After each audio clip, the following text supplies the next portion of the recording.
오리지널 하는 단어를 한국에서도 많이 씁니다. 영어인데요, 그죠? 그래서 한국에도 외래어가 돼가지고 이게 오리지널 하면 아마 어린에서 아이까지 다 아는 줄 압니다. 그 뜻은 원본 뭐 그런 뜻이지만 원본 그 독창적이라는 얘기죠.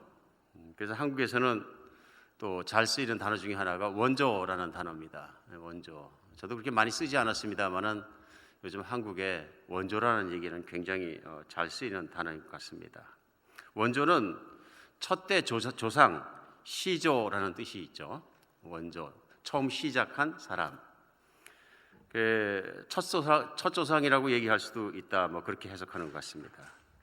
또는 일을 시작한 사람. 그래서 올림픽 경기는 고대 그리스인이 시작하였다. 그러면 창시자가 되는 거죠. 의미하기도 합니다. 뭐 원조, 오리지널 이런 걸 생각하다 보니까 예술품을 생각하게 됩니다. 예술품이 어떤 예술품이 가치 있는 이유는 그 독창성과 창작성 때문에 그렇습니다. 그래서 똑같은 그림을 그렸어도 예를 들면 오리지널 화가가 그린 그림이 있고 그것을 모조 카피한 그림이 있으면 보통 사람 눈으로는 확인할 수 없을 만큼 정확하게 똑같이 그렸어도 하나는 작품이고 하나는 모조품입니다. 작품의 가격은 요즘 시가로도 정말 어마어마한 가격이 대개는 나갈 경우도 많이 있고요. 유명한 사람의 것은. 모조품은 아무리 똑같이 그렸어도 그 가격이 형편없습니다. 요즘 듣자니까 한국에서 어떤 화가께서 자기의 그림값이 좀 올라가자 그림을 대량 생산해서 팔았다. 그러니까 자기가 그린 것이 아니라 제자들을 모집해가지고 자기 그림을 그리게 해가지고 자기가 사인해서 팔았다는 얘기입니다. 이게 그 사람 작품이냐 모조품이냐 이거 진상이 이제 사람들 입을 통해서 드러나기 시작해서 조사를 하고 나중에 결국은 경찰에 넘어가서 사기죄로 고소를 당하고 그의 작품 자체는 곤두박질치고 이런 모습도 있습니다. 돈이 그의 창작성을 먹어버린 거죠. 네, 돈이라는 것이 그를 먹어버리니까 그의 작품의 가치도 동시에 떨어지더라. 좀 생각해 볼 필요가 있는 내용들인 것 같습니다. 요즘 살아가면서 원조, 창작성, 시작 얼마나 중요한 것인지. 인간의 시작 얘기는 창세기에 나옵니다. 우리가 성경 창세기로 돌아가면 세상의 시작과 그 원천을 볼 수 있습니다. 뿐만 아니라 그것을 시작한 하나님을 곧바로 만나게 됩니다. 그래서 사람이 잘 살기 원한다면, 똑바로 살기 원한다면, 약속이 있는 삶이 살기 원한다면 창세기를 읽어야 됩니다. 죄송합니다. 성경 창세기는 믿는 사람들에게도 최소한 1년에 한 번은 반드시 읽어야 합니다. 유대인에게만 그런 것이 아니라요. 유대인들은 모세오경, 창세기에서 신명기까지를 1년에 한 번씩은 꼭 읽는다 그럽니다만은 우리 모든 기독교인은 죄송합니다. 제가 열이 올라가면 좀 그런 것 같은데 여기 환경이 열이 올라가겠죠. 더운 것이 아니라 성령이 주신 역사가 열이 올라가면 말씀 전할 때 자꾸 뜨거워지니까 그런 것 같습니다. 제가 그렇게 이해합니다. 왜냐하면 이런 증상이 벌써 20년째 계속되기 때문에 그렇다고 믿습니다. 걱정 안 하셔도 될 것 같습니다. 그렇기 때문에 창세기 하나님 말씀의 첫 시작이 지는 근원적인 것을 우리는 붙들 필요가 있습니다. 오늘 특별히 오늘 본문은 창세기 2장입니다. 1장은 하나님께서 창조하셨더라입니다. 하나님께서 하셨다입니다. 그런데 창세기는 정말로 우리 성경 공부 시간에도 잠깐 나눴습니다만은 1장에 보면 하나님이 주어이고 동사가 있고 목적어 하나밖에 없는 아주 단순한 구조입니다. 쉽게 생각하면 유치원생도 외울 수 있는 단순한 구조의 말씀을 통해서 아주 심플하고 간단한 구조를 통해서 하나님께서 만드신 세상을 설명해 주세요. 이건 천재적이신 하나님, 창조자 아니면 못하는 겁니다. 사람이 지식이 부족하면 자꾸 어려운 말로 얘기하게 돼 있거든요. 근데 중요한 건 뭐냐면 지식과 지혜가 풍성하면 어려운 진리를 쉽게 얘기할 수 있는 거죠. 하나님이 그렇게 해주셨습니다. 그래서 학교를 나왔건 안 나왔건 공부가 했건 안 했건 나이가 어리건 나이가 많이 먹었건 이해할 수 있게 말씀을 주셨어요. 태초에 하나님께서 천지를 창조하시니라 빛이 있으라 하심에 빛이 있었고 한 가지입니다. 누가요?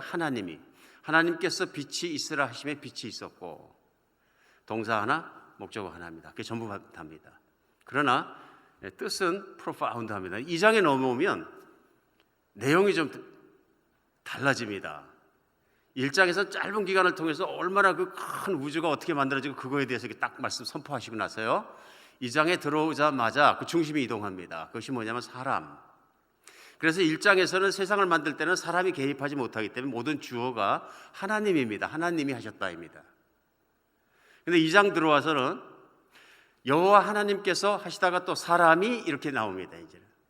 그다음에 아담이 이렇게 나오고 누가 등장하냐면 사람이 등장하는데 초점이 사람에게 많이 맞춰지고 있는 것을 우리는 2장서부터 바로 발견할 수 있습니다. 물론 창세기를 계속 읽으면 그다음부터 사람들이 사는 이야기입니다. 특별한 이야기 중에서 아브라함부터 마지막 창세기 50장 맨 끝에까지는 한 가문 한 가문이 살아가는 모습입니다. 그런 만큼 초점이 이동하면서 하나님께서 설명해 주시는 것이 있는 것을 우리는 알 수 있습니다. 그리고 하나 알 수 있는 것은 하나님이 사람을 만드실 때 얼마나 사랑하시고 큰 뜻을 인간에게 부여하셨나 하는 것을 성경 안에서 우리는 분명히 느낄 수 있습니다. 오늘 본문은 창세기 2장 15절로 마지막 25절까지 말씀입니다. 그래서 오늘 창세기 2장을 주신 목적대로 저희가 깨닫고 목적대로 살아갈 수 있는 은혜, 그래서 결국 복 있는 사람으로 하나님 앞에 설 수 있는 여러분과 제가 되면 좋겠다 하는 기대를 가지고 우리 하나님 말씀 앞으로 들어갔으면 좋겠습니다. 창세기 2장 15절로 15절을 여러분과 제가 한 절씩 교독하겠습니다. 여호와 하나님이 그 사람을 이끌어 에덴 동산에 두어 그것을 경작하며 지키게 하시고 여호와 하나님이 그 사람에게 명하여 이르시되 동산 각종 나무의 열매는 너희가 임의로 먹되 선악을 알게 하는 나무 열매는 먹지 말라. 내가 먹는 날에는 반드시 죽으리라 하시니라. 여호와 하나님이 이르시되 사람이 혼자 사는 것이 좋지 아니하니 내가 그를 위하여 돕는 배필을 지으리라 하시니라. 여호와 하나님이 흙으로 각종 들짐승과 공중의 각종 새를 지으시고 아담이 무엇이라고 부르나 보시려고 그것들을 그에게로 이끌어 가시니 아담이 각 생물을 부르는 것이 곧 그 이름이 되었더라. 아담의 모든 가축과 공중의 새와 들의 모든 짐승에게 이름을 주니라. 아담이 돕는 배필이 없으므로 여호와 하나님이 아담을 깊이 잠들게 하시니 잠들매 그가 그 갈빗대 하나를 취하고 살로 대신 채우시고 여호와 하나님이 아담에게서 취하신 그 갈빗대로 여자를 만드시고 그를 아담에게로 이끌어 오시니 아담이 이르되 이는 내 뼈 중에 뼈요 살 중에 살이라. 이것을 남자에게 취하였은지 여자라 부리라 하니라. 이러므로 남자가 부모를 떠나 그 아내와 합하여 둘이 한 몸을 이룰지로다. 함께 읽을까요? 아담과 그의 아내 두 사람이 벌거벗었으나 부끄러워하지 아니하니라. 아멘. 오늘 2장 내용도 15절 첫 절에 시작하면서 여호와 하나님께서 이렇게 시작합니다. 그 다음에 여호와 하나님께서 하신 일들이 하나하나 나오는데 특별히 사람 만든 일이 나옵니다.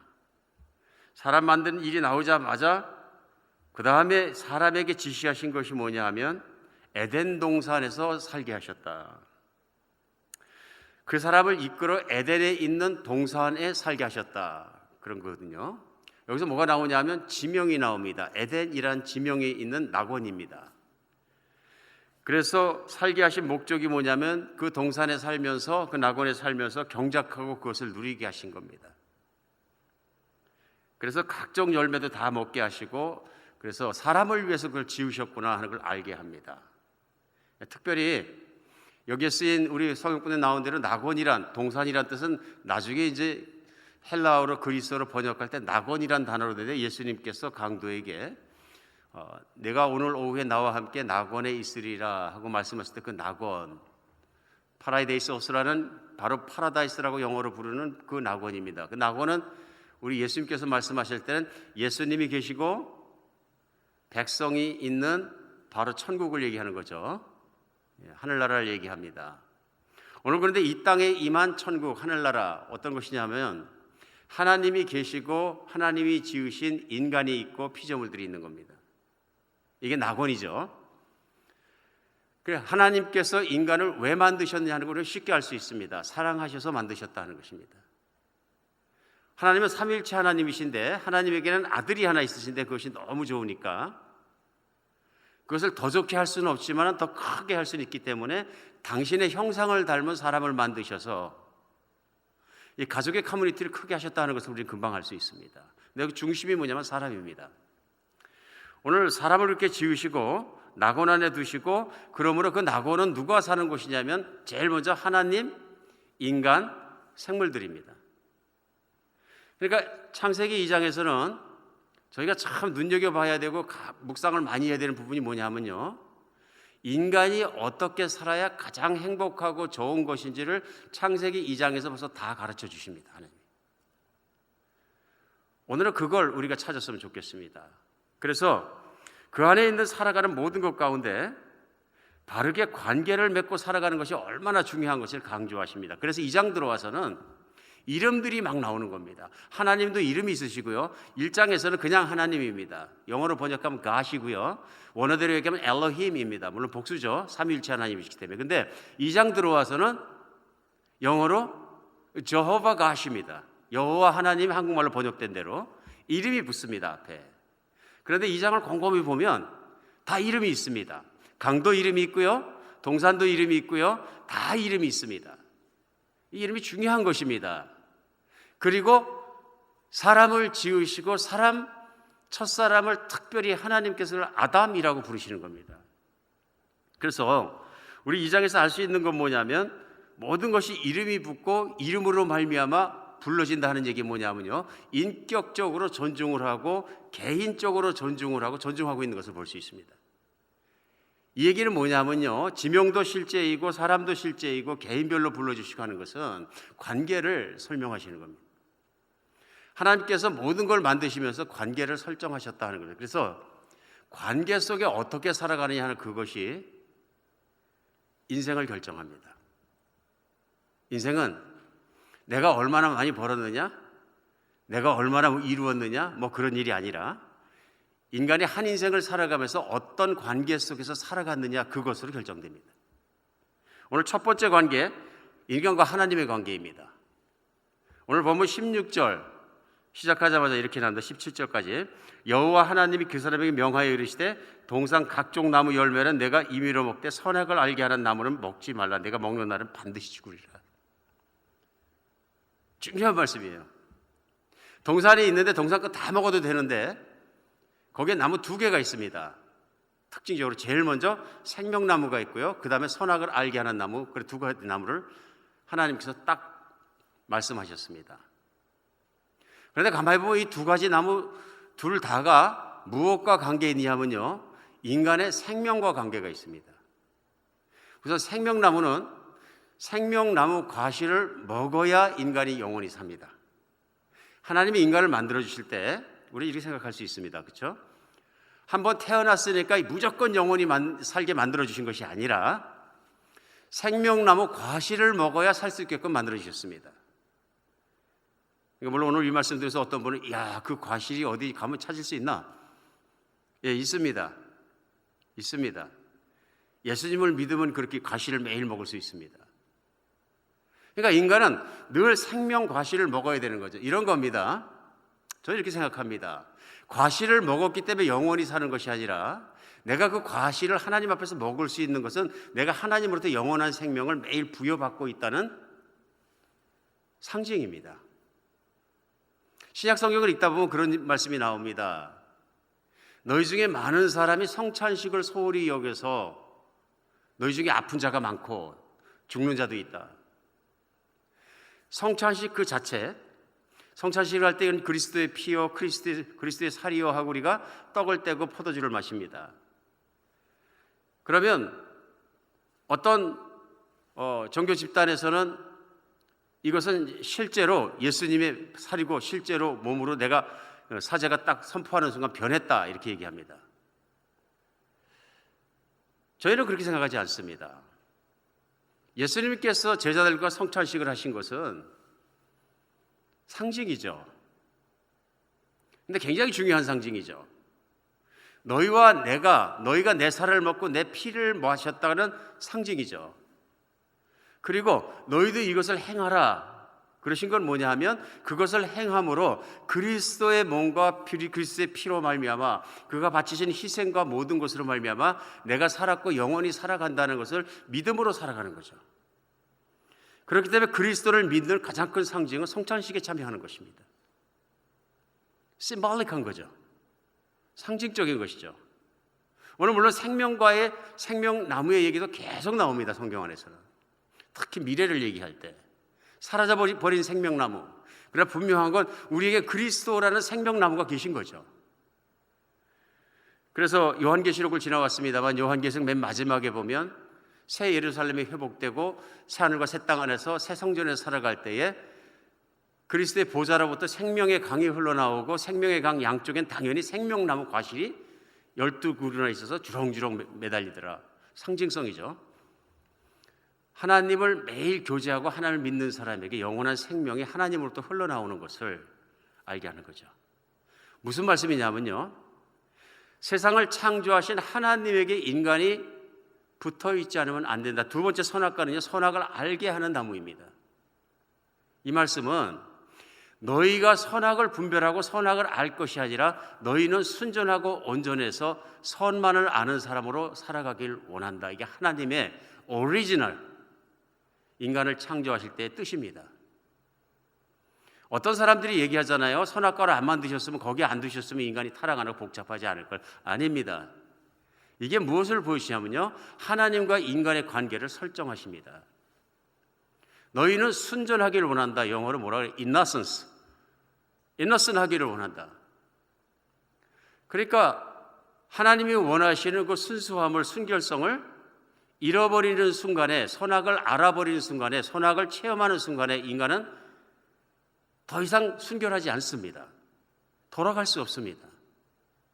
이게 인간의 비극인 거죠. 한번 범하게 되면. 물론 한장로교 3장에서 인간의 타락하는 장면이 나옵니다만 하나님의 오리지널 뜻은 내가 거룩한 것처럼 너희도 거룩하고 내가 순결한 것처럼 너희도 순결하라.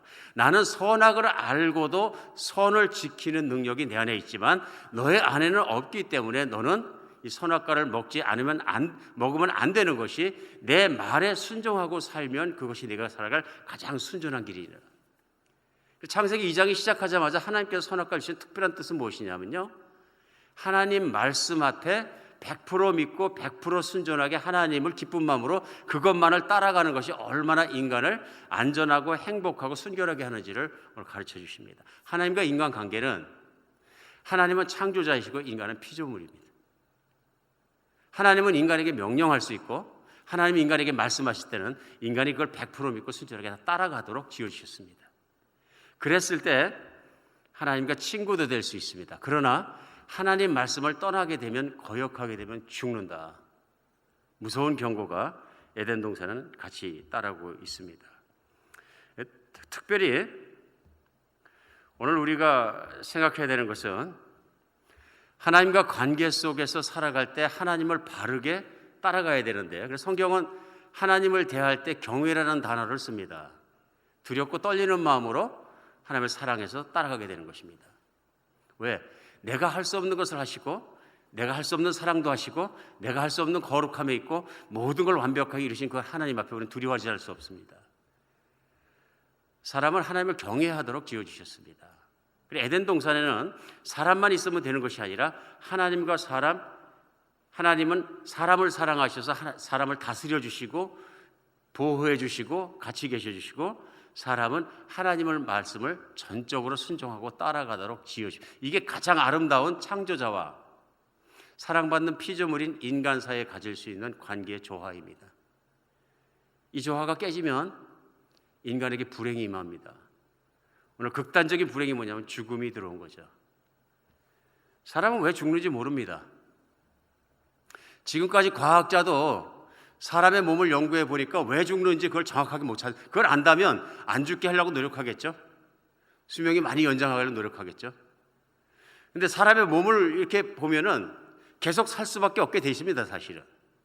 왜 계속 살 수밖에 없냐면 자기가 스스로 힐링하면서 자기가 스스로 모든 걸 고쳐나가는 조직이 있습니다. 여러분, 우리 피부가 몇 주 만에 한 번씩 새로 태어난다는 건 놀라운 일 아니에요? 자고 일어나고 하는 사이에 그냥 맨날 똑같은 달 같지만은 사실 우리 침대 시트에는 우리 피부의 조각들이 떨어져 있어요. 아십니까? 침대를 청소하거나 그러면 우리 피부 조각들이 다 나와 있는 거죠. 배만 허물을 벗는 것이 아니라 인간도 끊임없이 세포의 변화를 일으키면서 새로운 세포가 들어가고 옛날 세포가 없어지고 사라지고 이렇게 하면서 새로운 것 속에 살고 있어요. 그런 논리대로 우리가 한다면은 인간은 계속 살아야 되거든요. 그런 메커니즘이거든요. 우리 안에 있는 것이. 그런데 인간이 죄를 짓고 나서는 죽습니다. 아직도 과학자들은 그 죽음의 이유를 정확하게 규명해내지 못하고 있습니다. 그러나 시간이 지나가면은 늙어지고 늙어가면서 이런 모든 능력이 저하되게 되고 그러면 죽습니다. 오늘 하나님과의 관계를 떠나면 그렇게 된다 하는 것입니다. 오늘 두 번째 관계는 인간과 생물들과의 관계입니다. 다른 피조물과 관계. 15절입니다. 여호와 하나님이 그 사람을 이끌어 에덴 동산에 두 곳을 경작하며 지키게 하시고, 거기까지 말씀하셔서 경작하고 지키게 하시고 관리하도록 관리는 내주셨는데 거기에 대한 아담의 첫사람의 행위가 19절에 나옵니다. 딱 두 절 나옵니다. 19절에 나온 말씀이 여호와 하나님이 흙으로 각종 들짐승과 공중의 각종 새를 지으시고 아담이 무엇이라 부르시나 보시려고 그것들을 그에게로 이끌어 가시니 아담이 각 생물을 부르는 것이 곧 그 이름이 되었더라. 동물을 하나하나 다 데려가시는데요, 아담이 그것들의 이름을 부릅니다. 여러분, 누구에게 이름을 지어줍니까? 관계 있는 자에게요. 우리가 자식을 낳으면 이름부터 짓습니다. 태어나기도 전에 막 이름 짓고 그러잖아요. 그냥 뭐 태어났는데 야 사람아, 야 내 아들아 뭐 이렇게 하면 평생 부를 건 아니잖아요. 세상에 억울한 일은 이름이 없으면 억울한 일이죠. 그런데 사랑하기 때문에, 내 자식이기 때문에 이름을 지어주면 관계가 됩니다. 오늘 이 장은 하나님이 모든 것을 관계 중심으로 우리를 불러주셨다는 것을 알 수 있습니다. 하나님이 직접 동물들을 흙으로 만드셔서 그것들이 생명체로 만드시고 아담에게 데려오셔서 아담이 뭐라 부르나 이렇게 보고 그걸 갖다 주십니다. 인간에게 붙여준 것이 생물입니다. 그래서 인간은 생물과 좋은 관계를 맺고 살도록 붙여주셨어요. 근데 여기서 할 수 있는 것은 이름을 지어주는 존재가 이름을 지음받는 존재 위에 있습니다. 항상요. 하나님께서 아담을 만드시고 아담아 불러주셔야 첫사람이 시작된 것처럼 이름을 지어주시는 분이 위에 있습니다. 우리도 부모님이 우리의 이름을 지읍니다. 갓난이가 태어나면서 울면서 내 이름은 누구야? 그러고 나오는 애기는 하나도 없습니다. 그런 애기 봤다면 큰일 나는 거죠. 천지개벽하는 일이죠. 오늘 우리 그걸 알 수 있습니다. 자연과 인간의 질서를 정해주시는 겁니다. 저희 집에 마더스데이에 딸이 선물을 하나 했는데 엄마에게 뭐 항아리, 조그마한 항아리 같은 거 유리로 만든 걸 갖다 보냈어요. 그게 뭐냐 그랬더니 허밍버드 피더래. 그게 뭐냐, 이게 설탕물을 타서 넣으면 허밍버드 아시죠? 새 중에서 제일 작은 새, 잠자리만한 새가 있어요. 근데 그 기능은 놀랍더라고요. 수직 상승, 수직 강화 굉장히 빠르고 날개를 얼마나 빨리 치는지 정신없이 빨아들이는데 이 달콤한 거 시럽만 먹고 삽니다. 자주 먹어야 되고요. 에너지가 많이 빠지니까. 처음에 갖다 내놨더니 한 4, 5일 동안은 반응이 없어요. 한 마리도 안 와요. 그 다음부터 한 마리가 오기 시작했는데 또 한 마리가 오고 그랬더니 많이 생겼어요. 그러니까 창문 바로 앞에 갖다 꽂아놨는데 제가 한가한 시간에 이렇게 앉아있다 보면 한적했던 그곳이 바빠졌어요. 그냥 허밍버드들이 놀고 날아다니고 주변에서 하루 종일 그러는데 엄청 이쁩니다. 귀엽고. 이렇게 귀여운 새가 다 있냐. 근데 어느 날 보니까 한 친구가 딱 눈에 띄었어요. 눈에 띄었는데 보니까 다른 친구가 못 오게 하는 거예요. 그러더니 딱 앉아가지고 떠나가지도 않고 자기는 먹고 나면 나와가지고 앉아가지고 지키는 거예요. 오면 싸우고 쫓아보내고. 그래서 제가 이름을 지어줬어요. 분리. 너는 분리다. 집에서 보기 안 됐든지 그 피더를 하나 더 오다 해가지고 맞은편에다 또 하나 꽂아줬어요. 이제 싸우지 않겠지. 한동안 허밍버드 뭐 몇 마리가 막 부족삼을 하는 것 같았어요.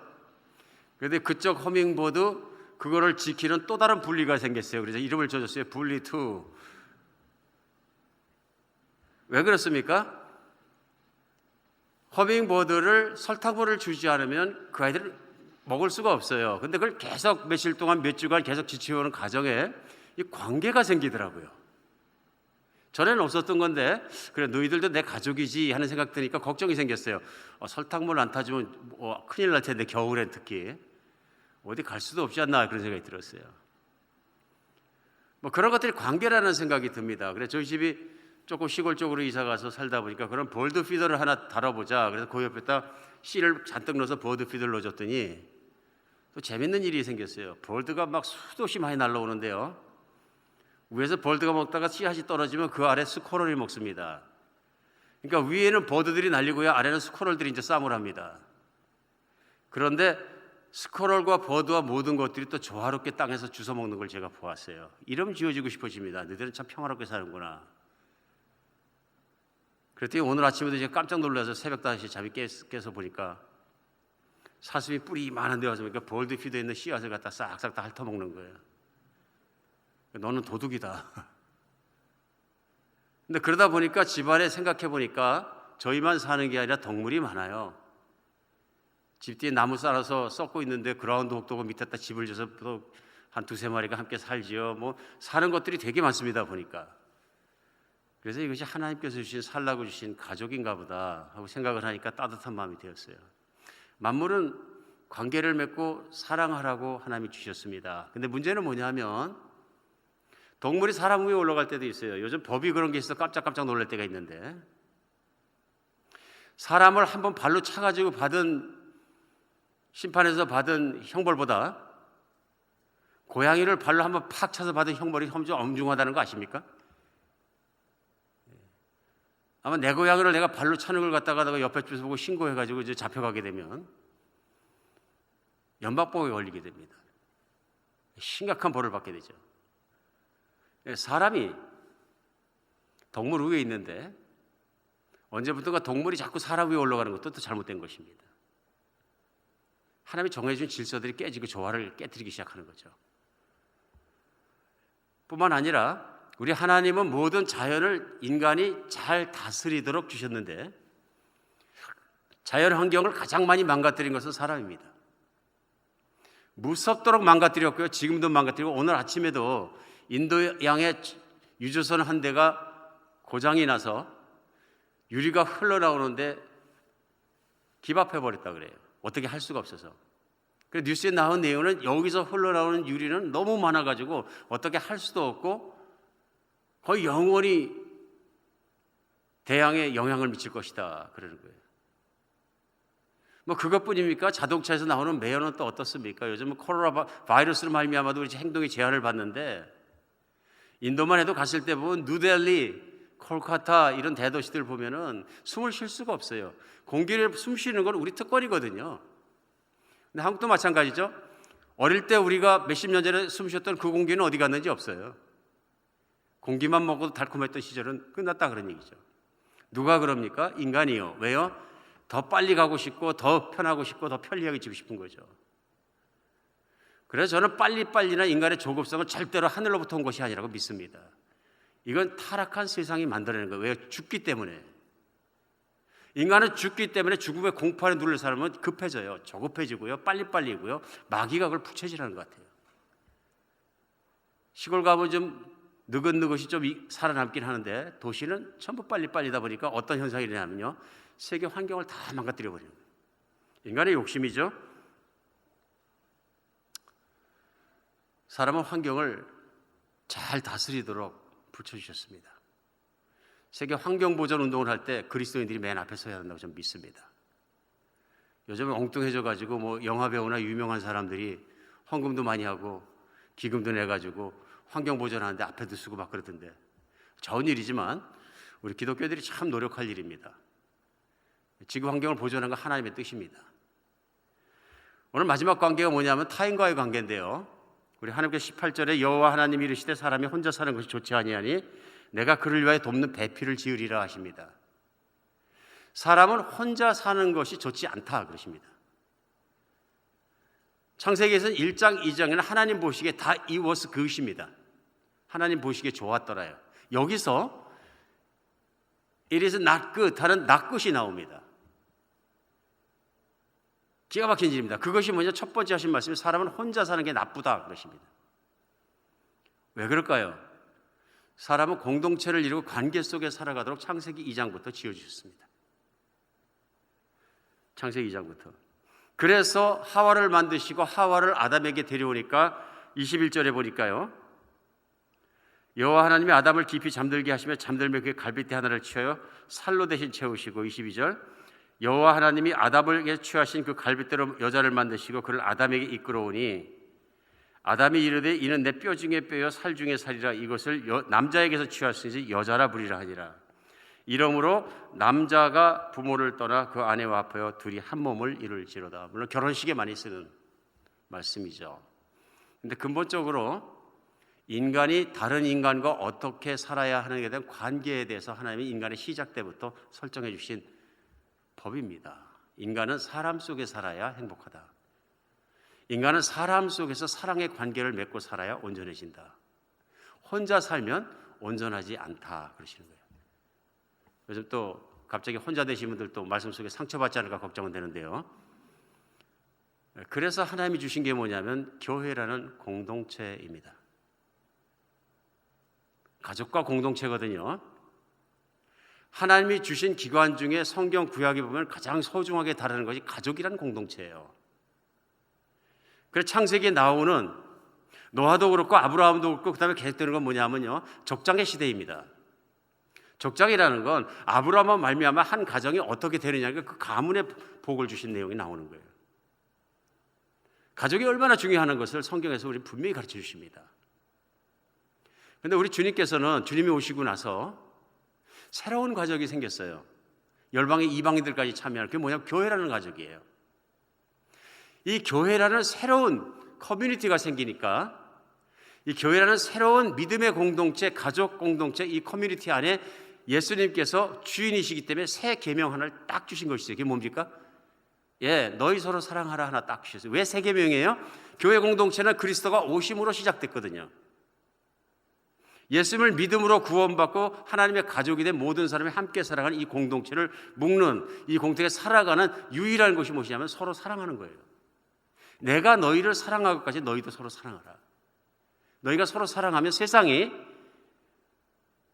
너희가 나의 사람인 줄, 또 교회가 바로 내가 있는 곳인 줄을 알게 될 것이다. 이게 세상과 다른 거거든요. 오늘 이 순간에도 세상은요 철저하게 개인주의적으로 바뀌어갑니다. 제가 한국에서 갖다 주신 통계 자료에 보니까 그 중에 하나가 뭐냐면 나는 혼자여도 좋다 하는 통계예요. 나는 혼자다 하는 거죠. 옆집에 누가 사는지 안다. 통계적으로 한 60%는 안다고 나오고요. 옆집에 누가 사는지조차도 전혀 모른다. 40%. 누가 사는지 안다 하는 사람 중에서 91%는요. 누가 사는지 정도만 안다입니다. 나머지 9%가 옆집 사람을 잘 안다입니다. 내 바로 옆에 집 사람하고 살아가지만 그 사람은 난 누군지 전혀 모른다. 무슨 어떻게 생겼는지도 모른다 이런 경우도 많다는 얘기죠. 알긴 아는데 식구가 대강 어느 정도 되는구나 알긴 아는데 전혀 관계없다 그렇게 사는 사람들이 91%가 넘는다. 거의 다란 얘기죠. 여러분 한번 여쭤보겠습니다. 옆집에 누가 사는지 아십니까? 옆집 사람 얼마나 아십니까? 교제하십니까? 우리도 또 깝깝해질 수 있습니다. 그런데 이게 문제냐면 공동체성이 자꾸 약해지는 거예요. 그 결과가 뭐냐면 혼자 써도 괜찮다는 사고방식이 번지는 거예요. 그래서 혼자 시간을 보낼 때 외로움 정도는 43%가 외롭지 않다 그럽니다. 혼자 시간을 보낼 때 피로도는 70%가 피로하지 않다, 쉬게 된다. 혼자 시간을 보낼 때 전반적인 느낌은 62%가 긍정적이에요. 절대 다수가 혼자 있는 걸 더 좋아한다는 얘기입니다. 혼자서도 잘한다고 생각하고요. 혼자가 더 좋다고 생각하고요. 혼자 해야 제맛이다 이렇게. 그러니까 영화를 보고 밥을 먹으러 가고 쇼핑을 하고 무엇을 하고 혼자 하는 것이 더 만족도가 높다 이렇게 얘기합니다. 그러다 보니까 결과가 혼자만 살아가는 1인 가족이 많이 늘어서 매년 어마어마한 퍼센트로 늘어나가 29% 거의 30% 가까이가 혼자 사는 가정이 됐다 그런 얘기입니다. 심각하게 생각할 문제입니다. 왜냐하면 하나님이 지어주신 인간이 살아가야 되는 길을 역행하고 있기 때문에 그렇습니다. 역행하고 있기 때문에. 사람에게는 사회적 욕구가 있고 인정의 욕구도 있습니다. 인정받고 싶어하는. 근데 요즘 사람들은 트렌드가 그렇습니다. 나를 잘하는 사람은 나를 인정해 주지 않는다, 이겁니다.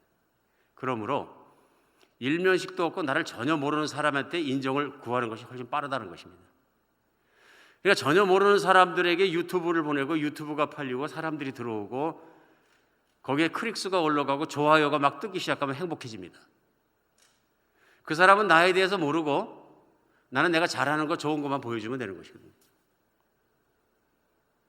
사회에서 관계를 맺는 방법과 사고방식들이 많이 달라지고 있습니다. 근데 진정한 관계가 아니라는 거죠.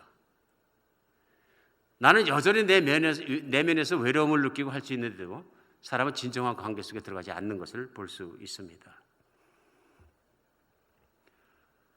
사람이 사람과 하모니를 이루지 못하고 조화를 이루지 못하고 사는 것, 말하자면 한두 가지가 아닙니다. 너무너무 많습니다. 그 모든 것이 무엇을 보여주냐면 인간의 삶은 하나님이 원하시는 궤도로부터 완전히 인탈했다는 것을 오늘 보여줍니다. 그리스도인에게도 그럴 수 있다는 것이 오늘 말씀이 우리에게는 경고가 됩니다. 하나님 말씀을 놓으면 내가 잘 살고 있는가 못 살고 금방 알게 됩니다. 하나님과 관계를 어떻게 맺으십니까? 만물과 모든 관계는 어떻게 맺으십니까? 사람과의 관계는 어떻습니까? 바로 그 관계가 인생을 결정합니다. 특별히 우리 현대를 살아가는 사람에게는 주의해야 되는 것이 현재 물질 사회는 돈이 하나님의 자리에 앉아버린, 우리가 경외해야 되는 건 하나님을 경외해야 되는데 하나님은 별로 무시하고 옆에 두면서도 돈은 신의 자리에 올라갑니다. 절대적인 자리에 올라갑니다. 물질이, 피조물이 하나님의 자리로 타고 올라가는 걸 볼 수 있습니다. 왜 이렇게 됐습니까? 인본주의가 그렇게 만든 거죠. 중세까지 신본주의였던 유럽 사회가 교회 타락을 이유로 인본주의 사회로 전환하게 됩니다. 이 전환하는 과정에서 철학이 나오고 과학이 나오고 이런 것들이 설득력 있게 사람에게 들어가면서 사람 중심으로 모든 사고방식을 바꿔버려서 세계관이라고 얘기하는 월드뷰를 사람 중심적으로 확 돌려놔 버렸습니다. 하나님 중심이었던 성경적인 세계관에서 사람 중심이었던 모든 것을 생각하는 세계관으로 바꿔놓고 나니까 사람의 만족이 가장 중요한 것이 되어버립니다. 인간에게 만족을 주는데 물질이 최고다 하고 주면은 그것이 바로 물질주의가 되는 것이고요. 마찬가지로 공산주의는 철저한 물질주의입니다. 왜냐하면 공산주의에서 제일 중요한 것은 공산당입니다. 그들의 사회입니다. 그래서 가끔 공산주의 사회에서 백성이 몇십만 명, 몇백만 명이 죽었는데 눈도 깜빡 안 하는 이유는 당만 잘 되면 되는 것입니다. 철저한 물질주의입니다. 우리는 더 이상 현세에 대해서 많이 얘기하지 않더라도 얼마나 하나님을 제하고 인본주의적으로 돌아간다 하는 것을 알 수 있습니다. 그 인간은 자신을 숭배하다 보니까 그 자신의 만족을 숭배하든 물질을 더 숭배하는, 예수님께서 돈에 대해서 경계를 주시고 사람이 옷을 위해서 존재하는 것이 아니고 옷이 사람 몸을 위해 있는 것이 아니냐. 무슨 말씀입니까? 물질과 사람과의 관계 속에서 모든 물질을 인간이 다스려내고 거꾸로 뒀다는 것입니다. 내가 명품 입기 위해서, 명품차 타기 위해서, 명품 집을 살기 위해서 인간은 오직 더러운 일과 범죄한 모든 것을 다 해도 괜찮다는 얘기냐, 그리고 하나님 말씀을 무시해도 괜찮다는 얘기냐 하는 것입니다. 무시무시한 말씀이거든요, 사실은. 오늘 여러분과 제가 살아가면서 하나님 앞에 하나님이 원하시는 이런 관계의 조화들을 잘 이루는가 생각하고 점검하며 살아갈 수 있는 기준이 있는 인생이 되었으면 좋겠습니다. 그리스도인의 삶에는, 하나님을 믿는 사람의 삶에는 분명히 기준이 있어야 됩니다. 삶의 기준이. 하나님이 나쁘다 하신 것은 나쁜 것이고 좋다 한 것은 좋은 것입니다. 이 내 호불호, 내가 좋아하고 싫어하는 것에서 내가 결정하는 것이 아니라 오늘 선악과를 세워놓으신 목적도 뭐냐면요, 내가 도덕에 관한 한, 윤리에 관한 한 내가 전할 것이다. 내가 선과 악은 내가 정한다 하신 것입니다. 요즘 뭐 상대주의적으로 전하고 이런 것들이 아니고요. 하나님 말씀이 그걸 정해 주신다 하는 것입니다. 혼자 사는 것이 좋으냐, 공동체에 사는 것이 좋으냐, 가족이 사는 것이 좋으냐, 하나님 말씀에 혼자 사는 것은 좋지 않다, 좋지 않은 것입니다. 왜냐하면 폐쇄적으로 됩니다. 인간이 병들게 됩니다. 오늘 정말 하나님의 말씀 우리 인생을 점검하는 여러분과 저의 말씀 시간이 되었으면 좋겠습니다. 하나님 이것을 위해서 예수 그리스도를 우리에게 보내주셨습니다. 망가진 관계 회복, 망가진 삶의 태도를 뜯어고치기 위해서 보내주셨습니다. 우리 교회도 우리가 어떻게 살아야 되는지 다시 한번 깊이 생각하며 하나님을 따르는 여러분과 제가 됐으면 좋겠습니다. 그리스도인의 세계관은 이것입니다. 하나님은 경외하고 사람은 사랑하고 물질은 다스리는 것입니다. 다시 한번 하겠습니다. 하나님은 경외하고 존경하고 그분의 말씀을 따르고 사람은 사랑하고 물질은 다스리는 것입니다. 여기서 벗어나면 우리 정말 인생에 거둘 것이 없을 것입니다. 삶을 잘 점검하는 여러분과 제가 되었으면 좋겠습니다. 기도하겠습니다.